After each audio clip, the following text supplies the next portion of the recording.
This map shows one of the most important pieces of infrastructure in the world.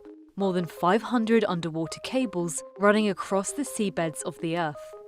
From emails to bank payments to military communications, these fibre optics carry more than 95% of intercontinental data, estimated to be worth trillions of dollars a day. And they are at the centre of a power struggle between the US and China. These cables, they're an appetizing target for espionage and surveillance. Here's how the US and China fight for tech dominance beneath the waves. There's so much raw information flowing around the world that existing satellite networks and wireless networks can't handle it all, making underwater fibre optic cables the main data carrier. And when it comes to installing them, the US is among the global leaders. Data from subsea cable analysis firm Telegeography shows that companies from Europe, the US and Japan have installed more than 85% of the cables. But in 2008, China entered the fray. Policymakers there see it as a very important part of its future economic success. The Chinese government has encouraged a lot of investment in companies that not only provide chips that can build these cables and make the cables themselves, but also make the equipment that processes these massive amounts of data flowing through them. Established in 2008, cable-laying company Huawei Marine Networks quickly brought China into the ranks of the industry's leaders. One of its most ambitious projects is the so-called Peace Cable, estimated to have cost $425 million. The 15,500 miles long fibre optic network came online in 2022, connecting nearly a dozen countries in Asia, Africa and Europe.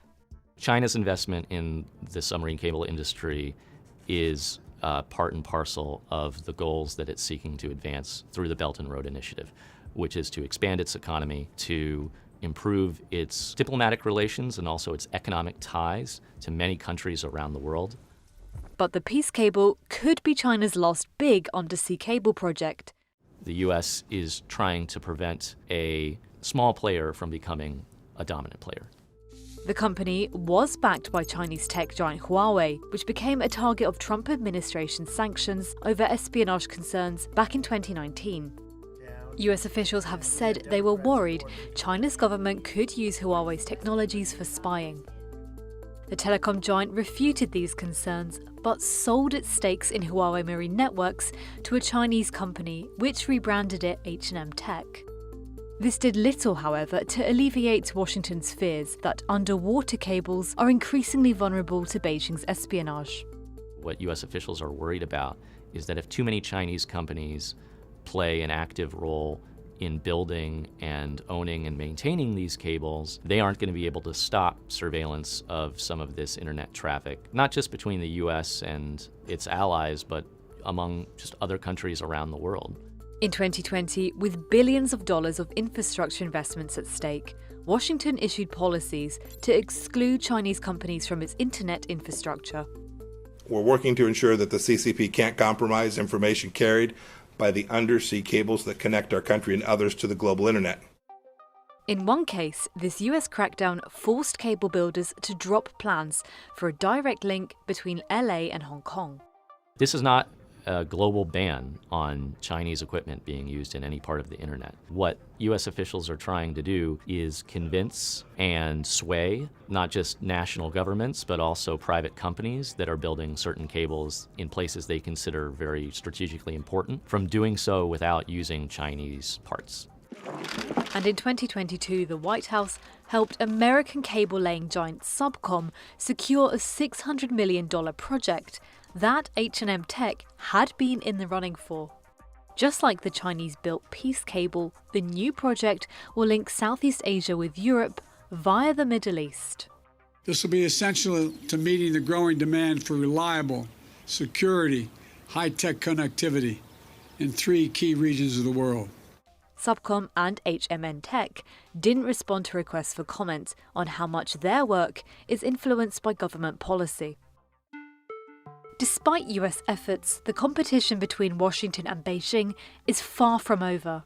Chinese companies like HMN Tech and SBSS, they're building new ships and they're building new factories to expand their footprint. These ships don't just build cables, they repair them. There are hundreds of cables around the world. They break all the time and they need to be fixed. There's also a shortage of these ships around the world. And the Chinese shipbuilding industry in general is expanding quicker than anywhere else around the world. So when it comes to cable repairs, a lot of the repairs in the future are probably going to be done by Chinese ships. And that has caught Washington's attention, because with only around 50 ships able to carry out this sort of work across the globe, preventing Chinese involvement is a huge challenge.